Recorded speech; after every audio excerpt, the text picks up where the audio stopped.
este título eu não inventei da minha cabeça, então eu não tenho os créditos dele, tá? Não são meus.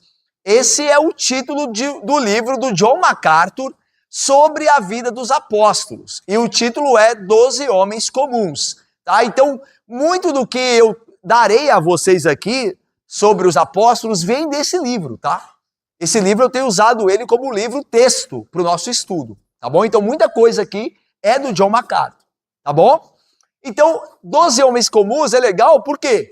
Para dar-nos a entender que estes homens não eram homens superpoderosos, homens diferentes de nós. Eram homens como nós somos, mas que foram pecadores, obviamente, mas que foram usados por Cristo, poderosamente pelo Espírito dele, e mudaram o mundo. Porque confiaram em Cristo, creram nele, descansaram nele, e ele os usou poderosamente. Então, 12 homens comuns. Lembra que 12 apóstolos, por que 12 apóstolos? Por que esse número? Por que Jesus escolheu 12 apóstolos? Porque Jesus está criando um novo povo para onde Israel apontava. Lembra que Israel eram as 12 tribos de Israel. Então a igreja espiritual de Cristo, ela é a igreja dos 12 apóstolos. Então esse número 12, ele tem aí a pretensão, a intenção de se relacionar com as 12 tribos de Israel. Tá? Só que os 12 apóstolos são um cumprimento espiritual daquilo que Israel prefigurava. Lembra que Israel falhou, não falhou? Como povo de Deus, eles falharam. Só que Jesus não falha. E ele, chamando 12 apóstolos, ele realmente estabeleceu a sua igreja. Como se vê hoje, igreja da qual nós fazemos parte. Então vamos lá. Nosso apóstolo hoje é André. Olha lá, vamos lá. Lembra da lista dos apóstolos? Eu coloquei aqui na quinta-feira passada as 4. São 4 listas dos apóstolos.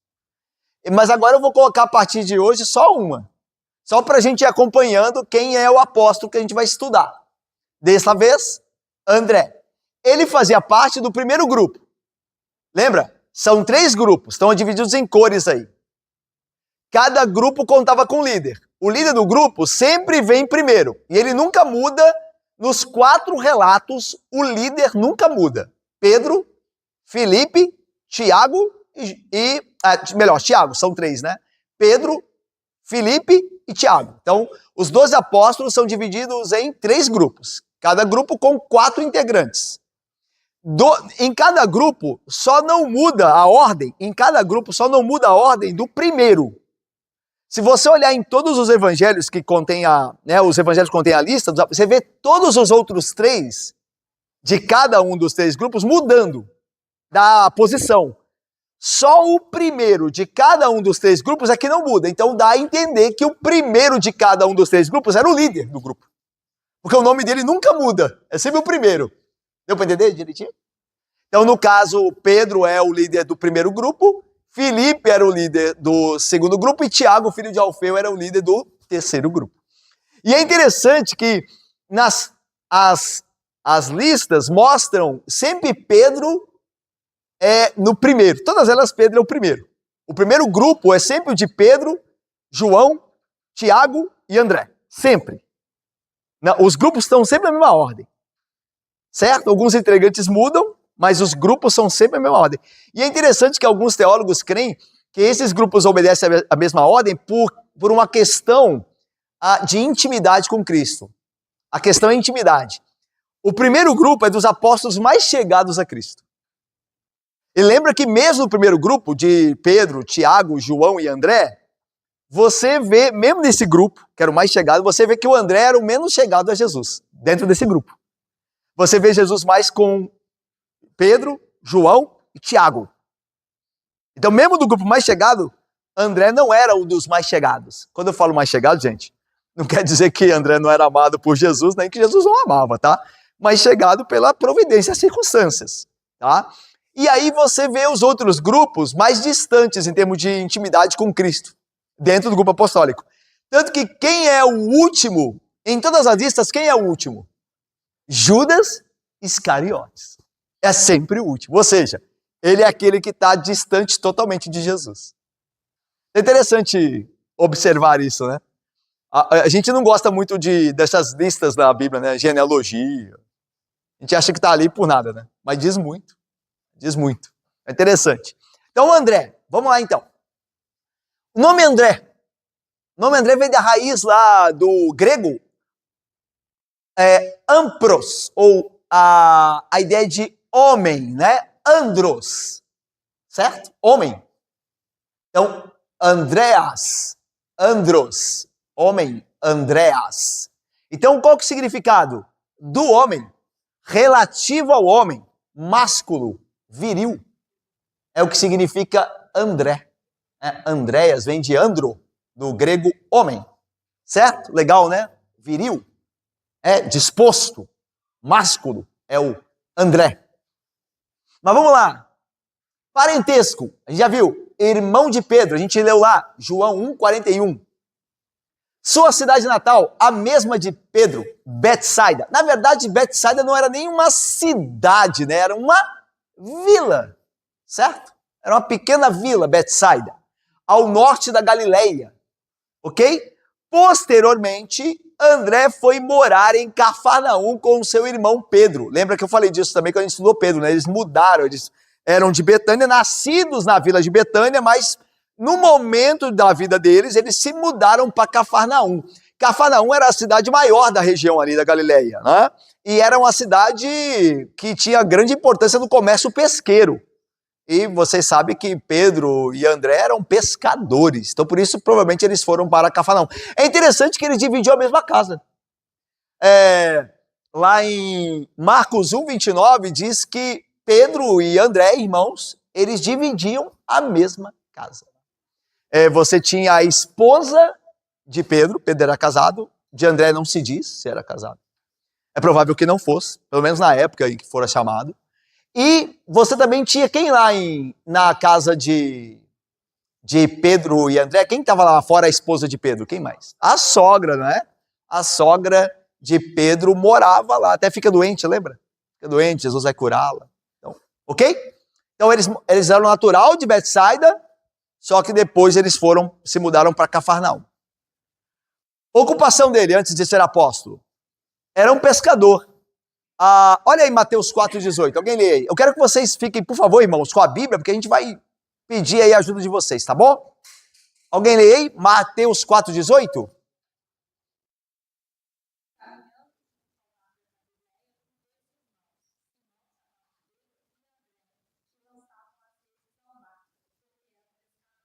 Beleza, sem dúvida nenhuma, não tem dúvida, né? Estavam André e Pedro lançando as redes, aí o texto deixa claro, porque eram pescadores. André era bem próximo dos irmãos Tiago e João, filhos de Zebedeu, que compõem aí o primeiro grupo, certo?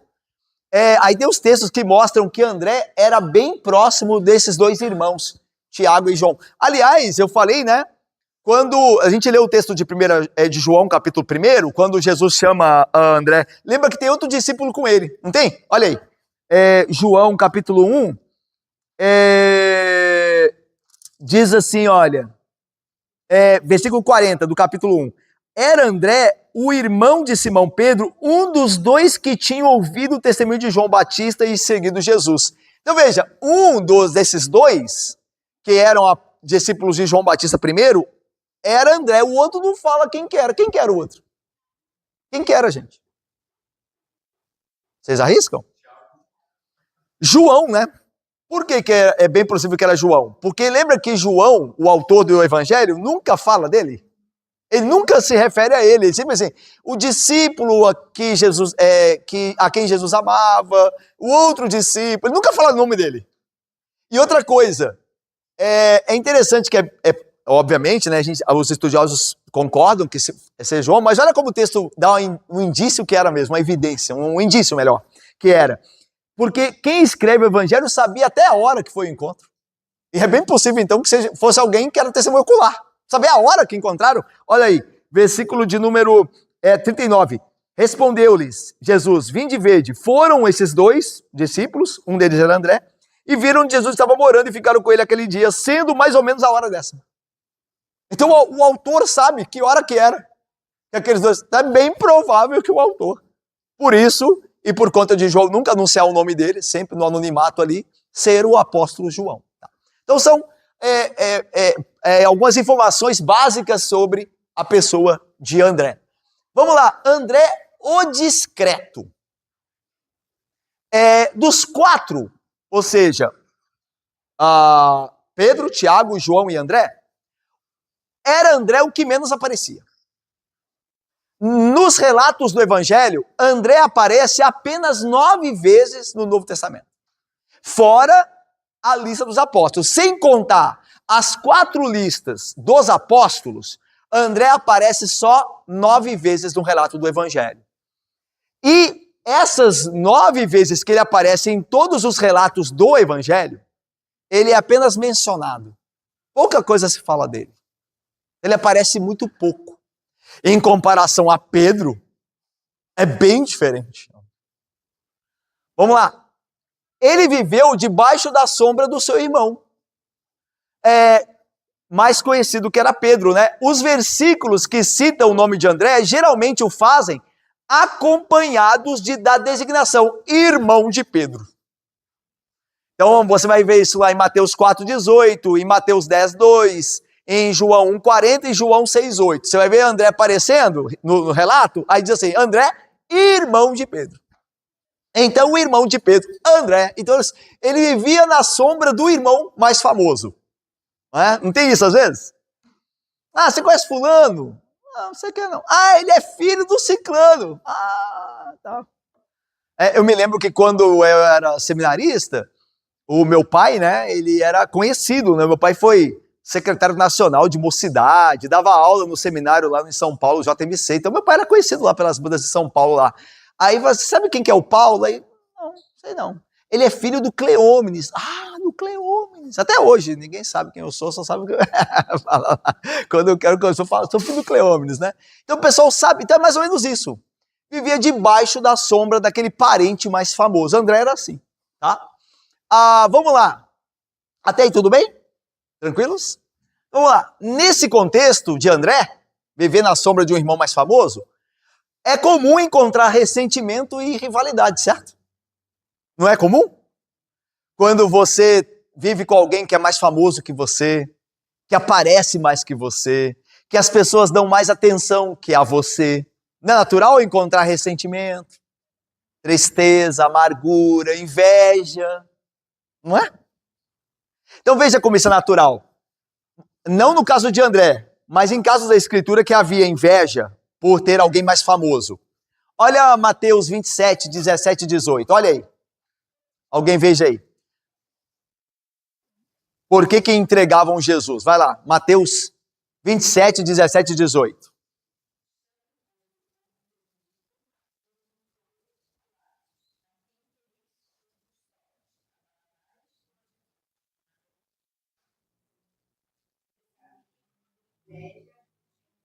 Então, Pilatos sabia que por inveja os líderes judeus haviam entregado Jesus a ele. Então veja, Jesus era um líder mais famoso do que os fariseus, do que os sacerdotes. E eles, por inveja, queriam dar um jeito em Jesus. Então veja que é comum. Quando alguém aparece mais do que outro, isso suscitar o quê? Inveja. Murmuração, ressentimento. Ok? Agora veja o caso aí, muito também próprio para esse assunto, lá de 3 João 9:10, quando João fala de um homem lá que não dava acolhida a ele. Olha lá. Alguém lê, por favor.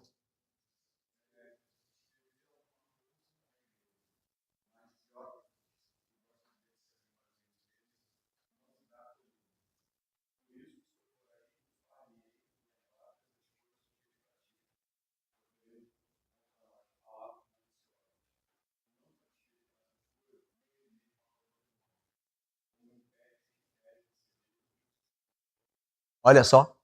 Existia uma igreja que João conhecia, João é o apóstolo, João que escreve aí a 3ª carta também, que ele não era recebido na igreja, o apóstolo João, pasmem, né?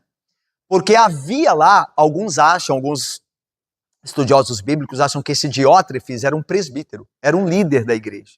essa igreja em específico. E ele não recebeu o apóstolo João porque João disse que ele gostava de exercer a primazia na igreja. Então a ideia é, ele gostava que ele fosse a pessoa mais importante da igreja. E ele sabia que ao receber um apóstolo, quem ficaria em segundo lugar? Ele, né? Então ele não recebia João por inveja. E João diz, ele não nos dá acolhida, porque ele gosta de exercer a primazia entre eles. Então isso acontece muito entre líderes. Às vezes o líder de uma igreja não chama um outro pastor porque acha que pode ficar em segundo plano, que o outro pastor pode ser melhor. E aí ele não chama ninguém. Sempre que eu falo disso, é verdade que você não deve chamar qualquer pastor, né, irmãos? Tem falsos pastores. Então, às vezes, a liderança da igreja, o conselho, o pastor da igreja não chama um determinado pastor para pregar porque é um falso pastor. Tem nada a ver com inveja aí. É porque aquele pastor vai prejudicar a igreja porque não é pastor. E ele não tem que vir mesmo, não.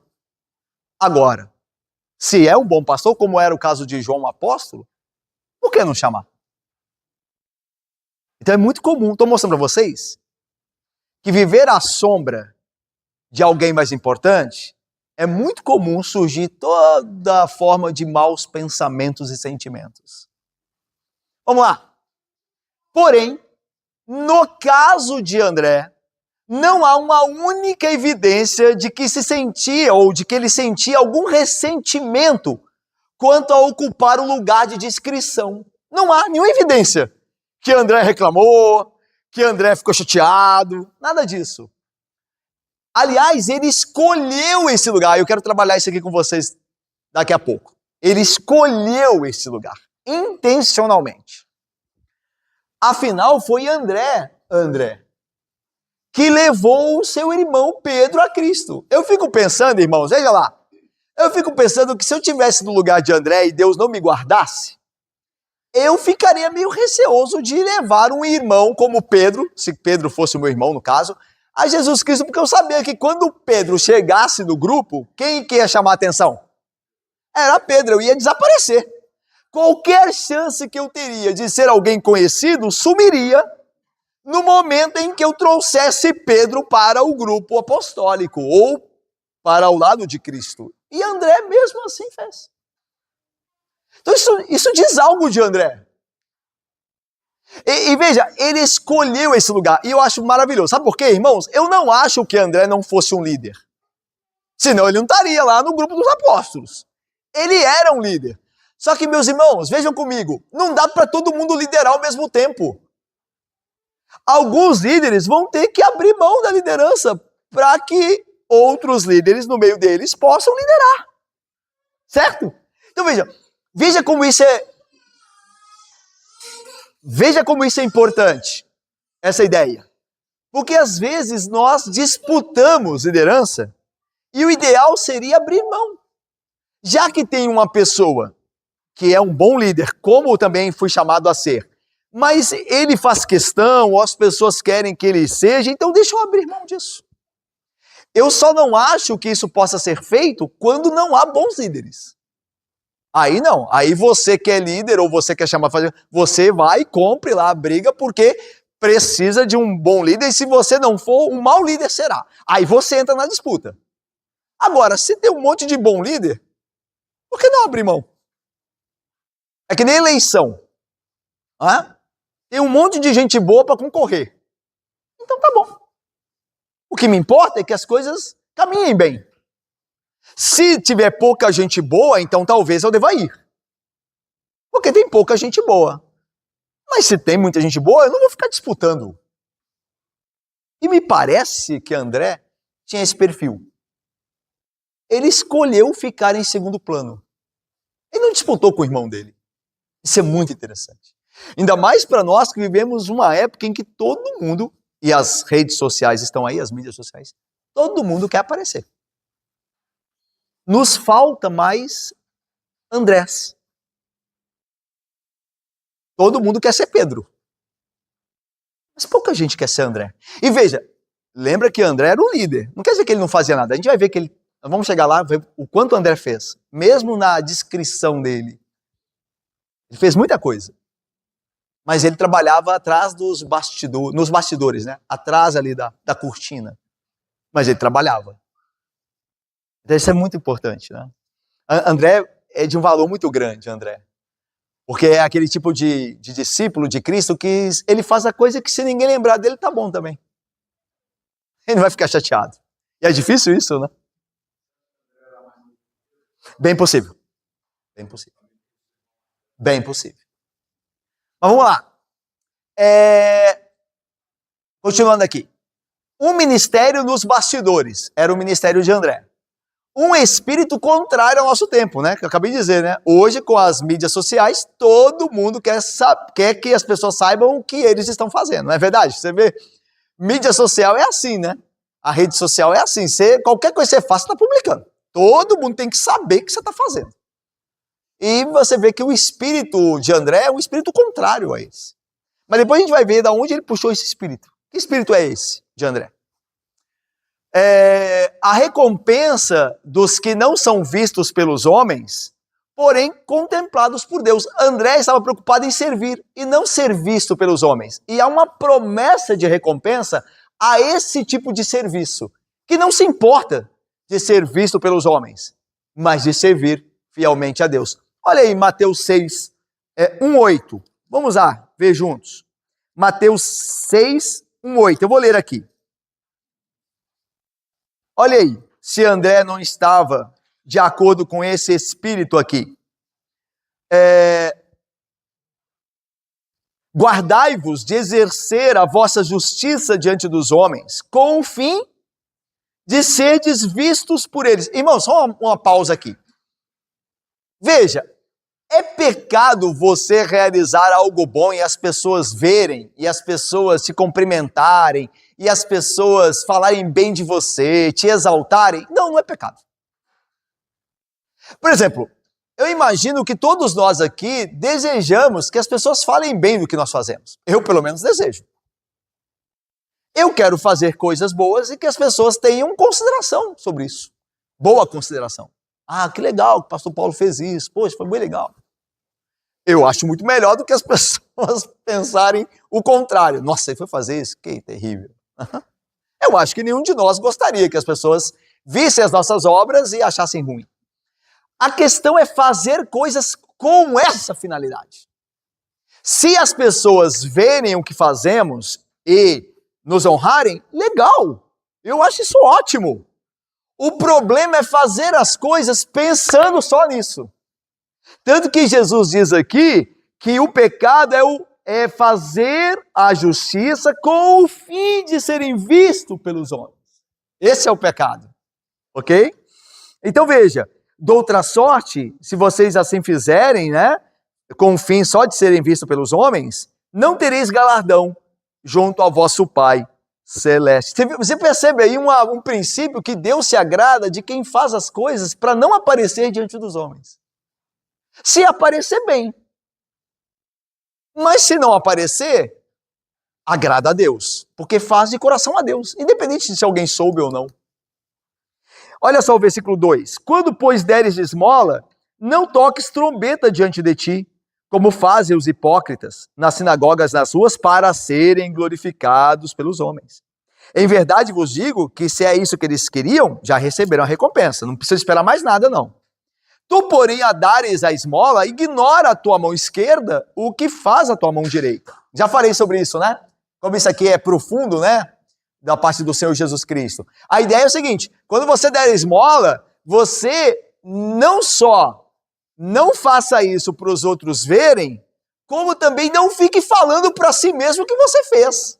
Daí a tua mão ignore o que é a tua outra mão. Então veja, a esfera está em você, não envolve uma outra pessoa, é só você, é a sua mão direita com a sua mão esquerda. Então a ideia é o seguinte, às vezes nós fazemos coisas boas e ninguém fica sabendo, só que nós ficamos nos exaltando conosco, dentro do nosso coração. A gente fica, nossa, eu fiz uma coisa boa e não contei para ninguém, nossa, eu sou muito bom.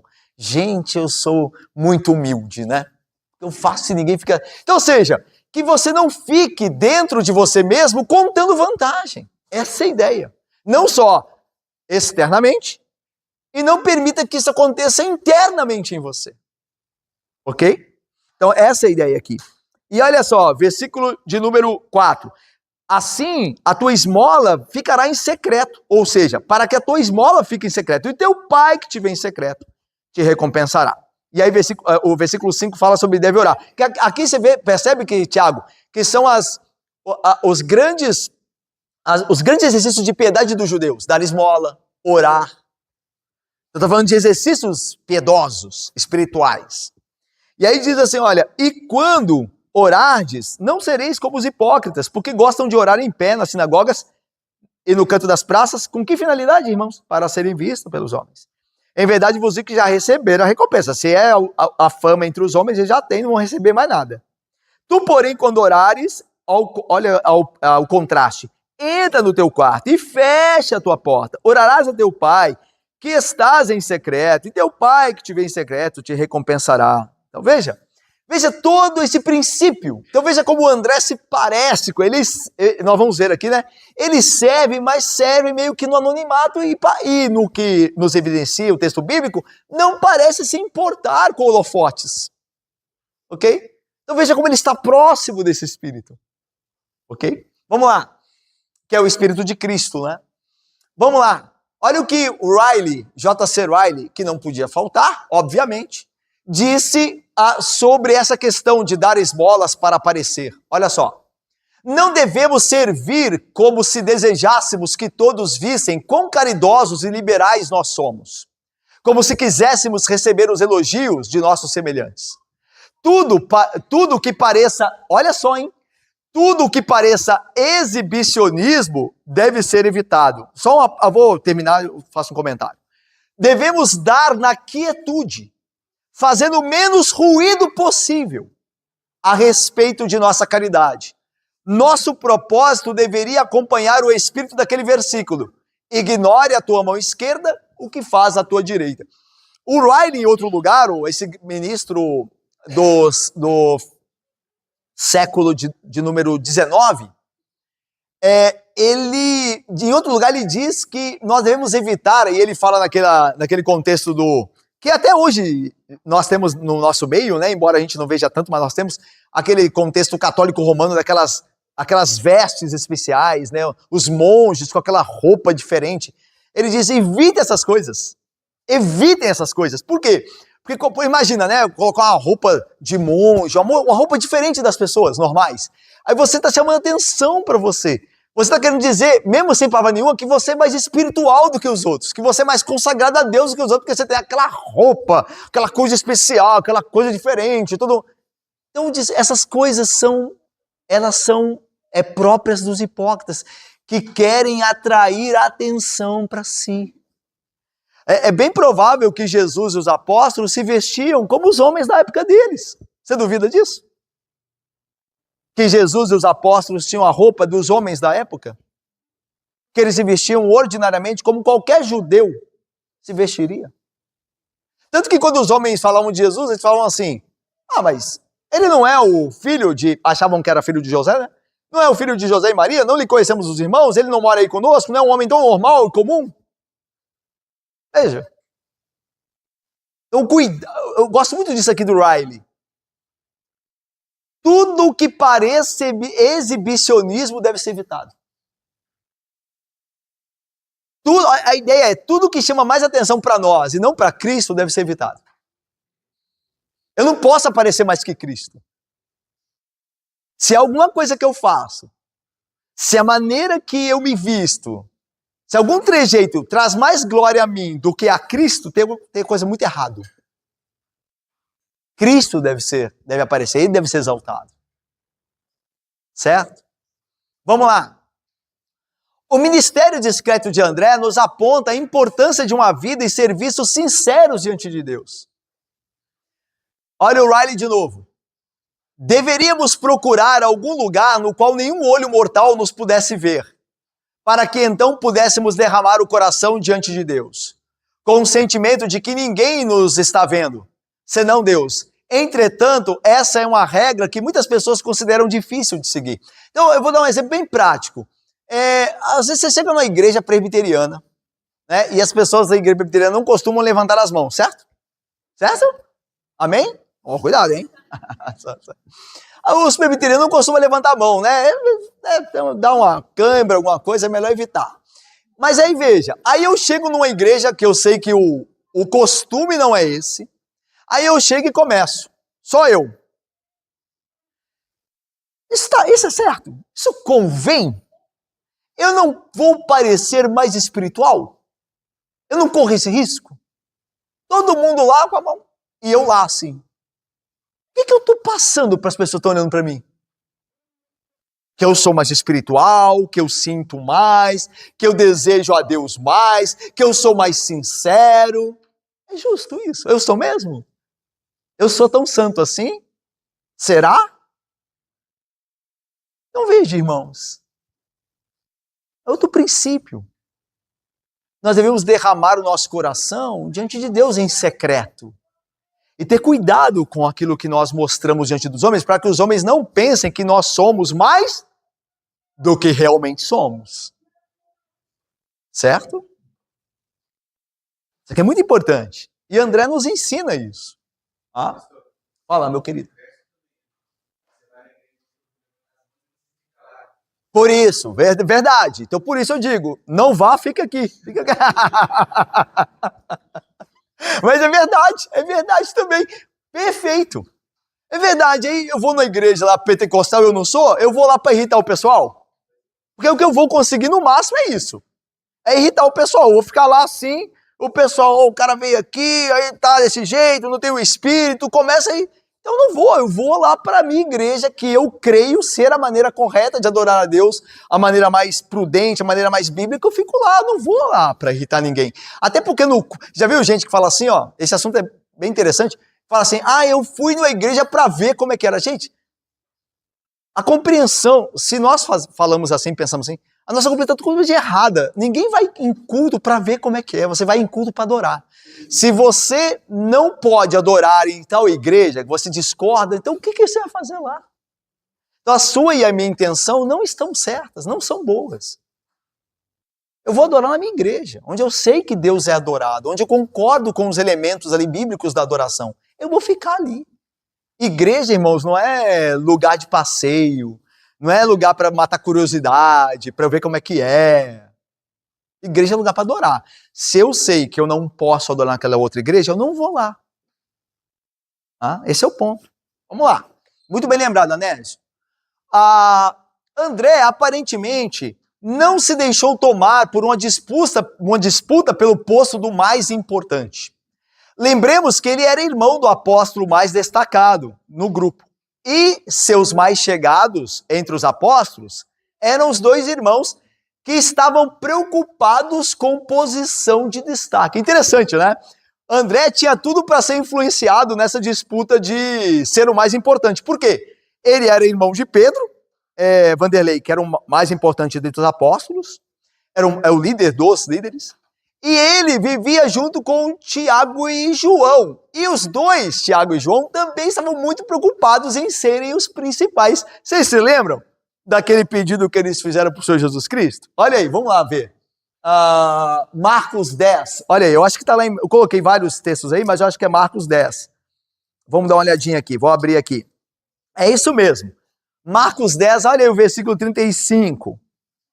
Marcos 10. Olha, veja como André estava cercado de amigos, né, e apóstolos também, que poderiam influenciá-lo a ficar disputando. Porque esses, o Tiago e João, apesar de serem crentes, aqui erroneamente estavam preocupados com primeiros lugares, né? Olha aí.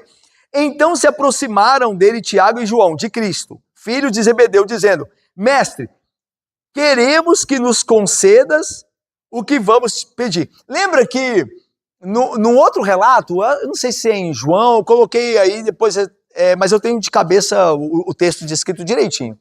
Você se lembra que outro relato diz que a mãe deles foi perguntar? Você lembra? No texto paralelo diz que a mãe deles é que foi perguntar para Jesus se os filhos poderiam. E aqui diz que os filhos, é a mesma coisa, irmãos, é a maneira de se ver. Porque quando a mãe foi, ela foi mandada por quem? Pelos filhos. Os filhos que falaram com ela, mãe, não tiveram coragem de falar para Jesus. Então falou, mãe, vai você. Mas no fundo, quem é que estava mandando perguntar? Eram os filhos, era Tiago e João. Por isso aqui, Marcos, como é muito direto, né? Marcos é muito direto. Não poupa ninguém, não. Ele vai e já fala, ó. Eles foram lá perguntar para Jesus. Você vê, Marcos é bem assim, bem direto. Não tem muito dedo, não. E aí, veja aí. Ele fala aí, olha, então foram perguntar. Aí Jesus diz assim, ó, e ele lhes perguntou, Jesus perguntou aos irmãos, João e Tiago, que quereis que eu vos faça? Responderam-lhe, permite-nos que na tua glória nos assentemos à tua direita e o outro à tua esquerda. Não, quer limonada também, algumas coisas assim, né? Cara, queria pouco, imagina isso, queria pouco, na glória de Cristo sentar um à direita, outro à esquerda. Rapaz, que isso, né? Tem que se achar muito bom para isso, né? Olha aí. Aí veja Jesus respondendo. Responderam-lhe.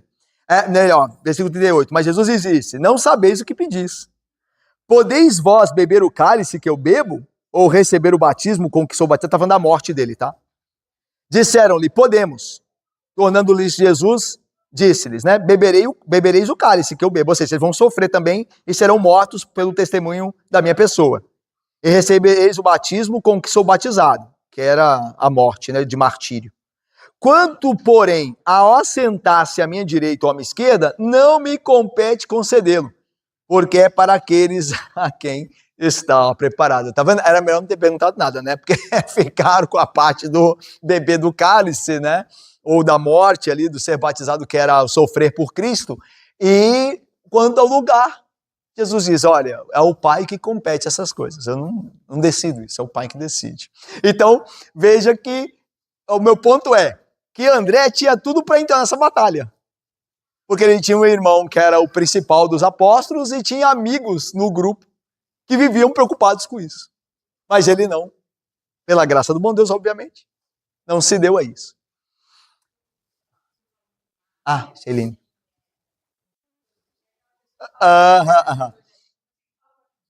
Perfeito, perfeito. Talvez. E o ponto que eu falei aqui, né, que Marcos é bem objetivo, e com certeza, viu? Porque o evangelho de Marcos é muitas vezes chamado de evangelho de Pedro. Porque teve grande influência de Pedro. Perfeito. Quando eu falo que Marcos era bem objetivo no relato, significa que ele vai direto ao ponto. O evangelho de Marcos é diferente de todos os outros evangelhos. Se você ler e comparar. Em Marcos, Jesus está sempre fazendo alguma coisa. Assim, é elétrico. É um relato, parece que não acontece nada entre uma coisa e outra. Ele sai de um lugar e faz um negócio, sai de outro, ele está sempre muito agitado. Então, se você pensar em Pedro como alguém assim, então tem pelo Espírito Santo de Deus que iluminou, né, inspirou, tem muito a ver com o relato mesmo de Marcos aqui. Celine. Irmãos, eu falei de a questão de não entrar nessa batalha de querer aparecer mais, né? Aí eu fiz um comentário aqui, como dizer, isso é por minha conta, mas eu acho que tem um fundamento bíblico, que uma das muitas bênçãos de não se importar em aparecer é que passamos menos vergonha. Essa é a baita de a verdade, né? Quem pouco fala, menos erra. Uma pessoa que fala pouco tem a tendência de errar menos. Agora, quem fala muito, como diz lá o ditado, vocês conhecem esse ditado? Quem fala muito dá bom dia a cavalo. Certo? Tem um ditado que fala isso. Quem fala muito dá bom dia a cavalo. Ou seja, faz coisas que não tem sentido nenhum. Então, a ideia é, lembra de Tiago 1,19? Todo homem seja pronto para ouvir, tardio para falar, tardio para se irar.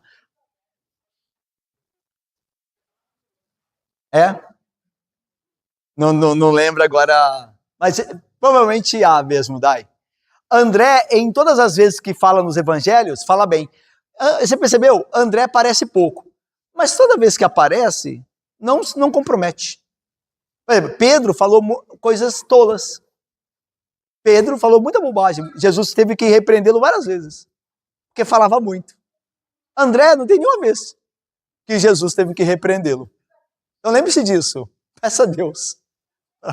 Falar pouco e o necessário. Deus, me dê a graça de falar bem e o necessário. Né? Ouvir mais e falar menos. Isso quer dizer que André era um santo, só se for para igreja lá católica, né? Santo no sentido de infalível, inerrante. É lógico que ele era um santo da mesma medida que você é. Santificado pela obra de Cristo. Eu também sou pela graça de Deus. Nós somos santos nesse sentido. Mas não quer dizer que ele era perfeito. E, olha, não quer dizer que então o André não errava por isso, tá, irmãos? Porque, já que ele era tão humilde, ele era tão discreto, então ele era infalível. Não. Pessoas que são discretas, pessoas que aparecem pouco, que não fazem questão de aparecer pouco, eles pecam de outro jeito.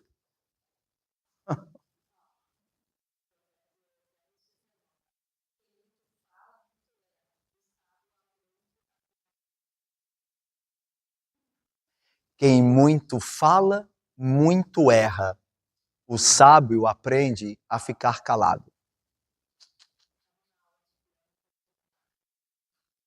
Você leu esse provérbio para ela?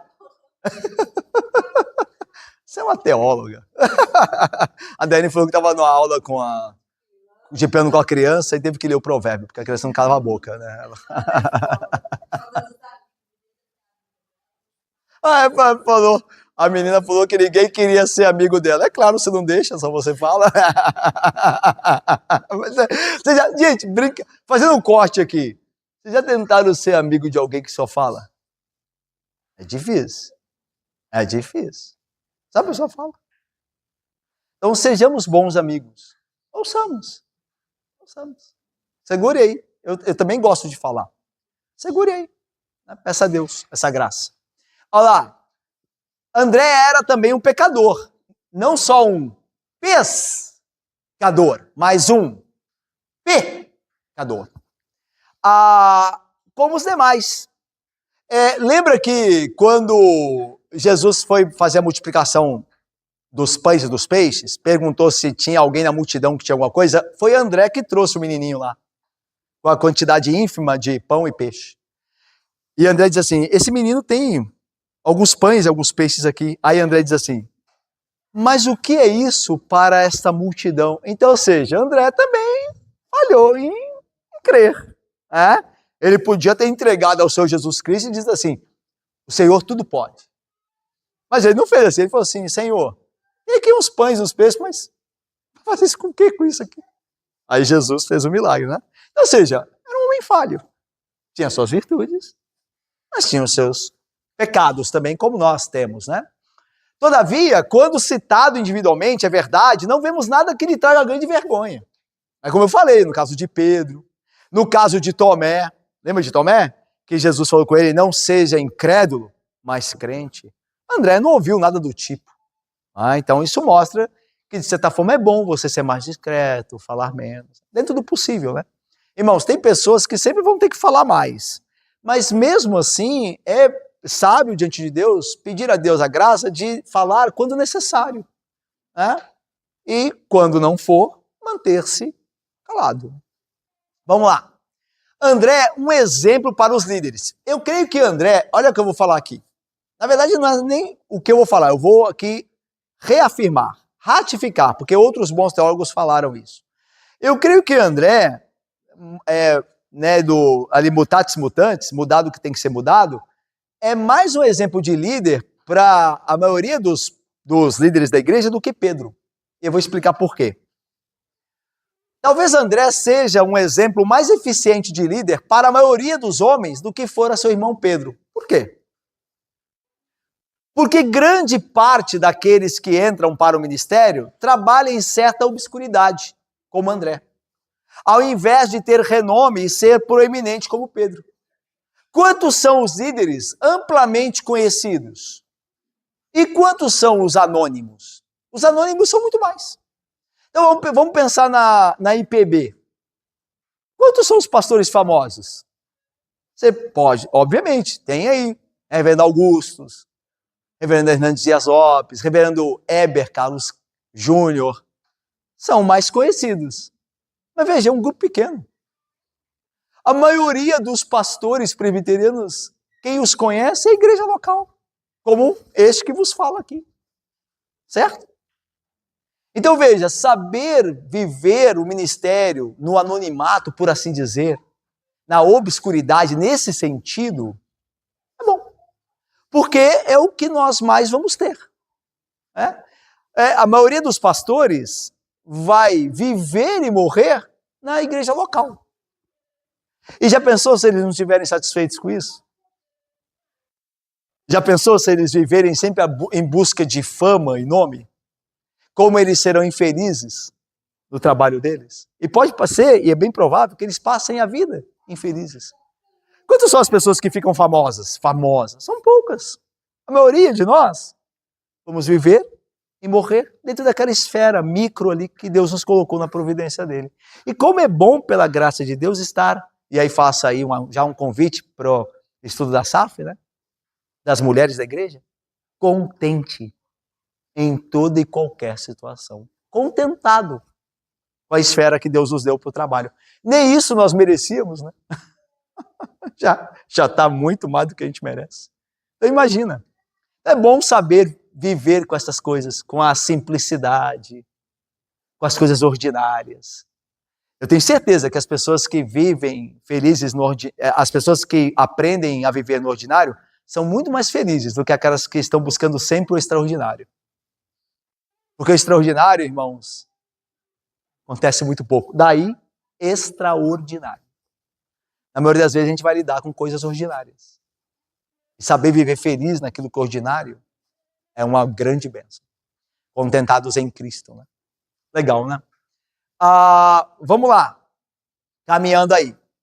André e a virilidade, né? André significa viril. A gente viu lá no início, no nome dele, né? Másculo. Não devemos esquecer que o apóstolo André era, antes de ser um discípulo de Cristo, um discípulo de João Batista, lembra? E ele era um dos seguidores de João Batista. Está lá em João 1, 35 e 36. Irmãos, uma coisa que a gente não percebe aqui sobre essa questão de ser discípulo de João Batista. Para seguir João Batista era necessário virilidade. Você lembra? Onde que era o ministério de João Batista? Era onde? Era no palácio que ele servia lá? Era onde? No deserto. E lembra da dieta dele? Não era dieta muito, né?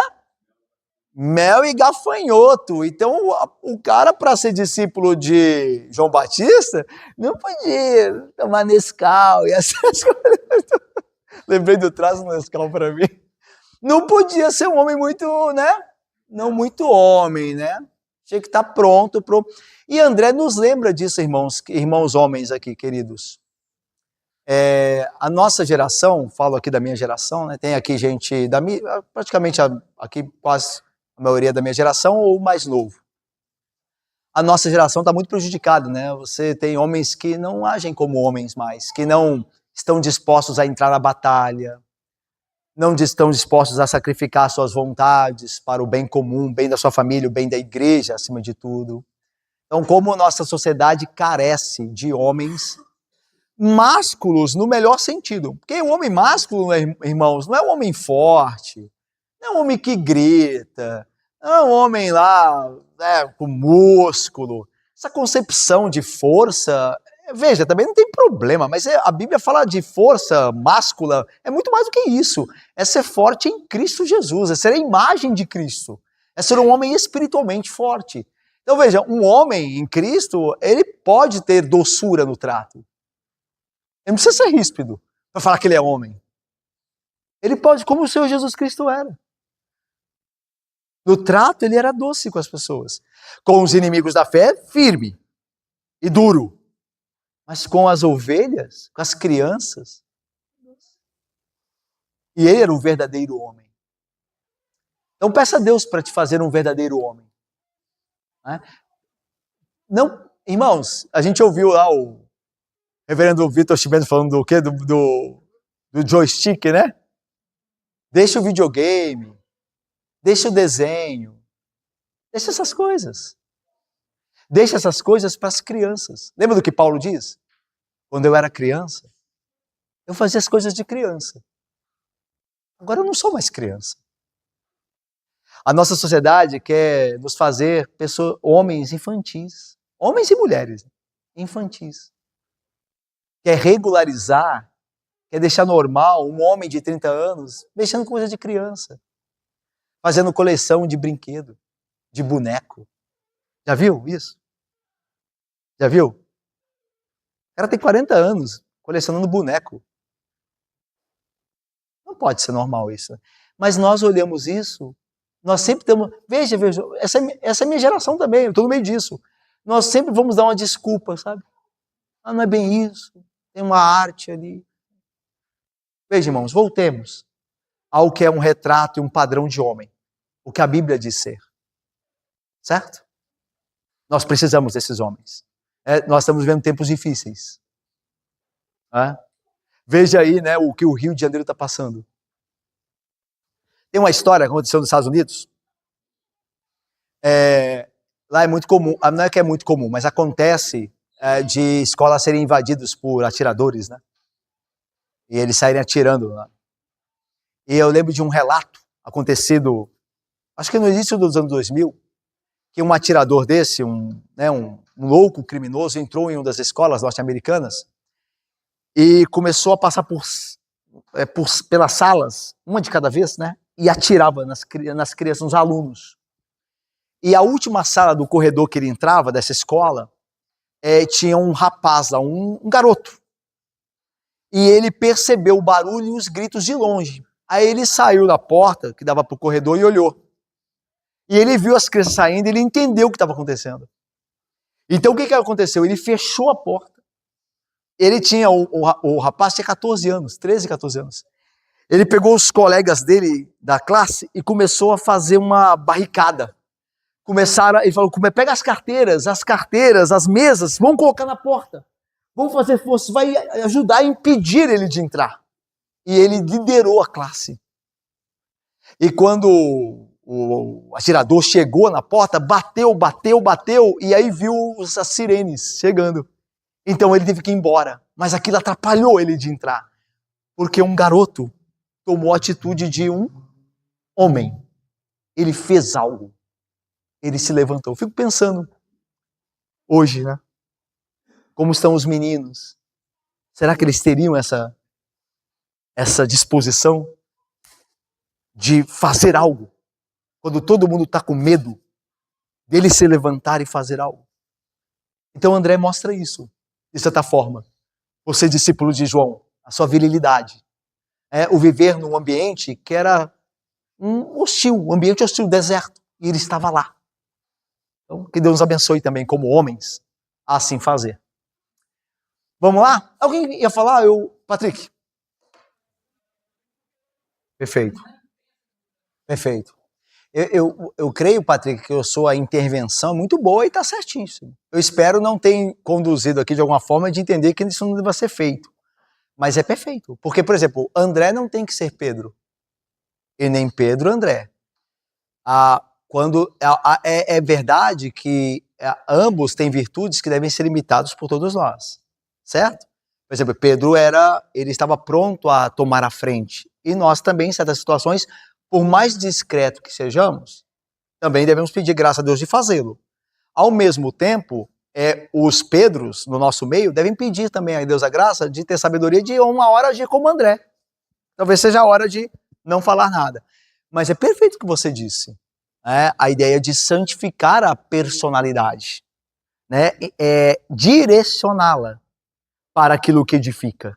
Perfeito. Ou seja, eu não preciso mudar a minha personalidade.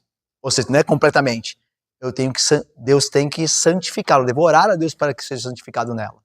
Então, se eu falo bastante, como é que eu posso direcionar isso para falar o que é bom? Entendeu? Perfeito. Muito bem. Perfeito. Segundo a tradição, a gente vai ver isso rapidamente, mas é a tradição. Não se sabe ao certo. Mas segundo a tradição, André foi ao norte evangelizar e acabou no leste europeu. Rússia, Ucrânia. Tanto que um dos padroeiros da Rússia e Ucrânia na Igreja Católica é o Santo André. Então a tradição diz que ele acabou. E lá eu tenho certeza que ele teve que desempenhar um papel que talvez Pedro fizesse quando ele estava ao lado dele. Mas ali ele teve que tomar a frente. Porque era necessário aquele negócio, né? Se tem alguém que faz isso melhor entre os líderes, ok, não vou disputar. Mas se é só eu, então eu farei. Acho que esse é o ponto aí, certo? Tá falando? Vamos lá. Terminando aqui. André, ele deu seu testemunho primeiro, foi aos de casa. Lembra que André foi chamado por Jesus? E aí a Bíblia diz assim, e ele foi primeiro a seu irmão Pedro. Eu sempre que eu penso nisso, eu lembro assim, é uma lição poderosa. Se você quer ser uma bênção na vida dos seus colegas de trabalho, dos seus irmãos da igreja, tal, comece em casa. Não dá para entender alguém que quer fazer coisas grandes por Deus se não começou a fazer as pequenas. Isso não vai dar certo. Isso não é bom. Eu me lembro uma vez que um rapaz lá em Belo Horizonte, um rapaz de 30 anos, um jovem adulto, ele queria ser missionário. E ele se apresentou ao pastor da igreja presbiteriana lá de Belo Horizonte, uma das igrejas. E aí o pastor falou, olha, tá, que bom, você almeja uma coisa boa. Mas nós vamos aí, né, ver quem é você, poder saber um pouquinho da sua vida e tal. Aí, beleza. Aí o pastor, sem avisá-lo, foi conversar com os vizinhos dele. E aí perguntou para os vizinhos, vocês conhecem o vizinho do lado? Aí os vizinhos, nós conhecemos. Acho que o nome dele é tal. Tal. Vocês sabiam que ele era crente? Eles, não. Ele nunca disse nada para nós, não. Veja, o rapaz queria sair para outros países pregar a Cristo e o vizinho dele não sabia que ele era crente. Isso vai dar certo? É claro que não vai dar certo. Então veja, você quer ser uma bênção? Comece em casa. E aí lá na sua casa é o lugar mais difícil. Porque lá todo mundo te conhece. Mesmo, né? É mesmo. Então se você quer ser uma bênção, seja em casa. Deixa eu lhe falar, talvez você não ganhe o mundo, mas se você ajudar em casa e edificar em casa, já é uma grande coisa, viu? Tanto que André não ganhou o mundo. André nunca fez um sermão como Pedro fez, mas foi André que levou Pedro, né? Se não fosse André, na providência divina, não haveria Pedro. Então, não se preocupe com isso. Preocupe-se em ser uma bênção na sua casa. Você já vai fazer muito já. Vai fazer muito. Deus não te colocou lá à toa.